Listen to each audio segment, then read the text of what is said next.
Bonjour et bienvenue dans votre JT d'Agri85 TV. Cette semaine, nous sommes en direct d'Innovation. Tout de suite, le reportage. Bon JT! La pluie ne les aura pas découragés. Vendredi, les agriculteurs avaient rendez-vous avec l'innovation. Piloté par la Chambre d'agriculture et ses partenaires, l'événement national entend donner des pistes, témoignages à l'appui. Le but, c'est d'amener l'innovation au plus près des agriculteurs sur le terrain. Même si par temps de crise ça peut être difficile, il est quand même intéressant de voir un petit peu ce qui peut se faire et comment les agriculteurs peuvent se l'approprier pour le ramener chez eux. Donc on l'a décliné aujourd'hui sur une exploitation de Mont-Vendée dans le but de se servir de l'exploitation qui nous accueille comme vraiment référent avec tout ce qu'il peut y avoir comme partenaire autour de lui et essayer de développer justement ce que lui a pu mettre en innovant chez lui au sein de son exploitation. Le GAEC Le Trio, spécialisé en lait et volaille, dispose en effet d'un nouveau bâtiment laitier depuis un an, avec logettes, tapis, dac et rotos de traite, le tout pensé pour produire plus de lait et diminuer les astreintes.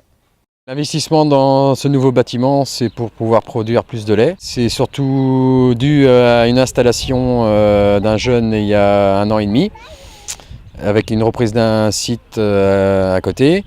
On a trouvé une augmentation de la production par vache et aussi la qualité du lait qui est meilleure au niveau des cellules. On s'est approprié son exploitation sur l'aspect de l'élevage avant tout, parce que c'était quand même un du point phare de chez lui, donc avec tout ce qu'il a pu mettre en innovation, donc que ce soit le rotos de traite par exemple, la récupération d'énergie via les photovoltaïques, via récupération d'eau chaude au niveau du tank, les sondes qui peuvent être mises en place sur l'irrigation.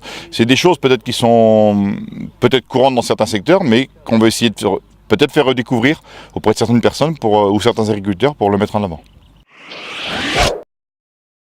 Bénéficiant du nouveau fonds Interbev Pays de la Loire pour l'installation, Jordi Bouanchot, 22 ans, envisage le financement de son installation plus sereinement.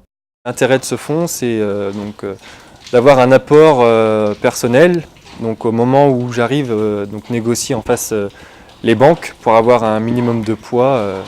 Et pour accéder au dispositif, Jordi a présenté une étude économique prévisionnelle, a participé au contrôle de performance, s'est assuré d'une commercialisation via la contractualisation, mais également justifie d'un niveau minimum de formation et bénéficie d'un parrainage. Concrètement, il me sert moi à racheter mes parts au sein du GAEC. Donc, avec le différé de 6 ans, ça permet surtout d'avoir moins de stress du remboursement et de permettre de mettre mon cheptel en place tranquillement sans avoir les annuités qui tombent tous les ans. Interbev Pays de la Loire entend donner un coup de pouce aux jeunes éleveurs qui pourront bénéficier d'un prêt jusqu'à 50 000 €. Préoccupés par l'évolution du maillage territorial de leur structure, les présidents des services de remplacement locaux de Vendée ont participé à une réunion de réflexion. À noter prochainement, le SR Vendée se réunit le 23 juin en assemblée générale. Les éleveurs veaux de boucherie de la région ont rencontré Alexandre Merle, président de la section veau de la FNB, ce mardi, puis ont visité l'atelier de Marie-France Chénaud à Montreuil-sur-Maine.